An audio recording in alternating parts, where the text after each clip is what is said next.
Hello friends, welcome back to Sashi వంటశాల.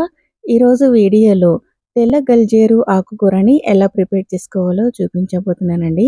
ఇది రైస్లోకైనా చపాతీలోకైనా చాలా టేస్టీగా ఉంటుంది. మరి ఈ తెల్ల గల్జేరు ఆకుకూరని ఎలా ప్రిపేర్ చేసుకోవాలి ఇప్పుడు వీడియోలోకి వెళ్ళి చూసేయండి. ముందుగా తెల్ల గల్జేరు ఆకుకూరని తీసుకోవాలి. తీసుకున్న తర్వాత ఇది తెల్ల గల్జేరు ఆకుకూర అంటారు. దీనిని పునర్నవ ఆకు అని కూడా అంటారండి. దీన్ని 2 పేర్లతోని పిలుస్తారనమాట. ఇలా తెల్ల గల్జేరు ఆకుకూరను తీసుకొని దీన్ని శుభ్రం చేసుకోవాలి. ఇలా ఆకుకూరని తీసుకున్న తర్వాత ఇది మొత్తం కట్ చేసుకోకుండా ఓన్లీ మనకి ఆకు మాత్రమే కర్రీ ప్రిపేర్ చేసుకోవాలి అనుకుంటే ఈ తెల్ల గల్జేరు ఆకును మాత్రమే సపరేట్ చేసుకోవాలి. లేదంటే మనము ఈ కొమ్మలని కూడా మనం ప్రిపేర్ చేసుకోవాలి అనుకుంటే ఈ తెల్ల గల్జేరు కొమ్మలు మొత్తం కాకుండా పైన ఉన్న లేత లేత కొమ్మల్ని మాత్రమే తీసుకోవాలి. ఇలా పైన ఉన్న లేత కొమ్మల్ని తీసుకొని అలాగే మిగిలిన కొమ్మలకున్న ఆకులన్నిటినీ కూడా సపరేట్ చేసుకోవాలి. ఇలా చేసుకున్న తర్వాత వీటన్నిటిని శుభ్రంగా వాష్ చేసుకోవాలి. శుభ్రంగా వాష్ చేసుకున్న తర్వాత ఇలా చిన్న ముక్కల్లాగా కట్ చేసుకొని పెట్టుకోవాలి. ఈ తెల్ల గల్జేరు ఆకుకూరలో ఎన్నో హెల్త్ బెనిఫిట్స్ ఉన్నాయండి. ఇది సీజనల్లో దొరికితే ఒకసారి తినడానికి ట్రై చేయండి.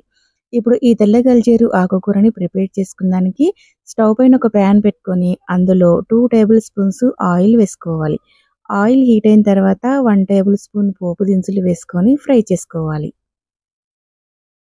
పోపు దినుసులు ఫ్రై అయిన తర్వాత ఒక 3 పచ్చిమిర్చిని ఇలా చిన్న ముక్కల్లా కట్ చేసుకొని వేసుకోవాలి. అలాగే ఒక కప్పు సన్నగా తరిగిన ఉల్లిపాయ ముక్కలు వేసుకొని ఇందులోనే ఒక 4 దంచుకొని పెట్టుకున్న వెల్లుల్లిపాయల్ని కూడా వేసుకోవాలి. అలాగే రుచికి సరిపడినంత ఉప్పు వేసుకొని వీటిని బాగా ఫ్రై చేసుకోవాలి. ఇలా ఉల్లిపాయలు కొద్దిసేపు ఫ్రై చేసుకున్న తర్వాత ఇందులోకి 1 టేబుల్ స్పూన్ పెసరపప్పుని ఒక గంట సేపు నానబెట్టుకొని ఇలా నానిన పెసరపప్పుని వేసుకోవాలి. ఇలా పెసరపప్పు వేసుకున్న తర్వాత కలుపుకుంటూ వీటన్నిటినీ కూడా బాగా ఫ్రై చేసుకోవాలి. ఇప్పుడు ఉల్లిపాయలు అనేవి సాఫ్ట్‌గా అయ్యేంత వరకు బాగా ఫ్రై చేసుకోవాలి. ఉల్లిపాయలు సాఫ్ట్‌గా మగ్గిన తర్వాత ఇందులోకి ఒక కప్పు సన్నగా తరిగిన టమాటా ముక్కల్ని వేసుకోవాలి. ఇలా టమాటా ముక్కలు వేసుకొని ఈ టమాటా ముక్కలు సాఫ్ట్‌గా అయ్యేంత వరకు బాగా ఫ్రై చేసుకోవాలి. ఇలా టమాటా ముక్కలు సాఫ్ట్‌గా మగ్గిన తర్వాత 1 టీ స్పూన్ పసుపుని వేసుకొని బాగా ఫ్రై చేసుకోవాలి. ఇలా ఇవన్నీ బాగా ఫ్రై అయిపోయిన తర్వాత ఇందులోకి మనం శుభ్రం చేసి పెట్టుకున్న తెల్ల గల్జేరు ఆకుకూరని వేసుకోవాలి.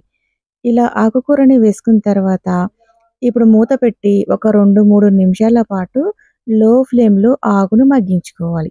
ఇలా 2 నిమిషాల తర్వాత ఆకు కొద్దిగా మగ్గిన తర్వాత ఒకసారి అంతా బాగా కలుపుకోవాలి.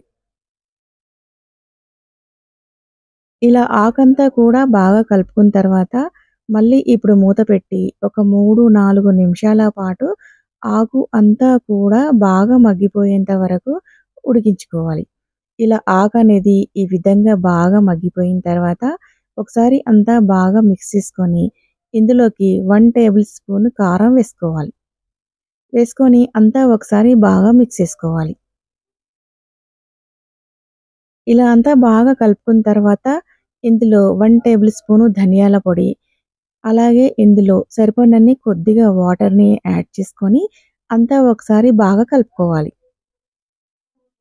ఇలా అంతా బాగా కలుపుకున్న తర్వాత ఇప్పుడు మూత పెట్టుకొని ఒక 3, 4 నిమిషాల పాటు లో ఫ్లేమ్‌లో బాగా ఉడికించుకోవాలి.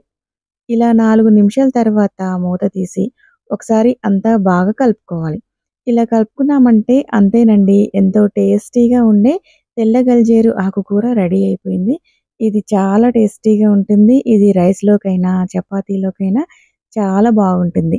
ఇది సీజనల్‌లో దొరికే ఆకుకూర కాబట్టి ఎప్పుడైనా ఈ తెల్ల గల్జేరు ఆకుకూర కనిపిస్తే ఒక్కసారైనా తినడానికి ట్రై చేయండి. హెల్త్‌కి చాలా మంచిది. మరి మీకు ఈ వీడియో నచ్చితే తప్పకుండా లైక్ చేసి, షేర్ చేసి, సబ్స్క్రైబ్ చేయండి. మరి ఇలాంటి సింపుల్, టేస్టీ, క్విక్ రెసిపీస్ కోసం శశి వంటశాల ఛానల్‌ని సబ్స్క్రైబ్ చేయండి. Thanks for watching.